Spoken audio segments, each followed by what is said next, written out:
Naka-alerto rin ang Provincial Disaster Risk Reduction Management Office dyan sa may bahagi po ng Pangasinan area. Kasabay pa rin po yan ng UNDAS o itong UNDAS break. May update naman po dyan ng Bombo Radio Dagupan.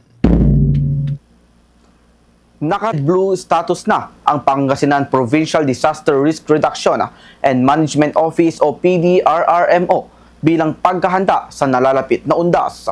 Ayon kay Vincent Chu, ang Operations Supervisor ng Pangasinan PDRRMO, sa panayam ng Bombo Radio Dagupan, layunin ng hakbang na ito na lalo pang mapaigting ang kahandaan at seguridad sa ilalim ng Oplan UNDAS.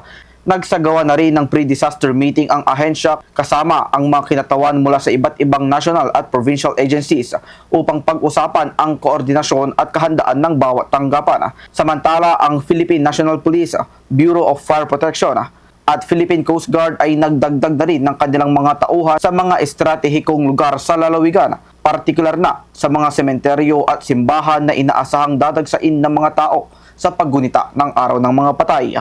Patuloy naman ang pag-alala ng mga otoridad sa publiko na maging maingat at iwasang magdala ng mga ipinagbabawal sa mga pampublikong lugar ngayong UNDAS. Para sa ating mga kasamang nasa main uniform, yung ating PNP, yung Coast Guard, yung ating BFP, ay sila po ay nagdagdag na rin po ng mga tao po nila sa mga strategic areas po dito sa ating probinsya. Lalong-lalo po dun sa ating mga sementeryo. Kasama din po dyan yung mga simbahan po na madalas na pinupuntahan ng ating mga kabayan o ng mga turista.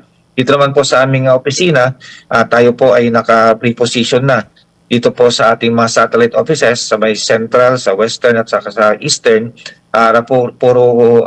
Kung kailangan po ng augmentation ng ating mga kababayan o ng ating mga LGU, nandun na po yung ating mga emergency vehicles kasama po. Para sa Bombo Network News mula rito sa siyudad ng Dagupan, Bombo JB Zarcilian nag-uulat.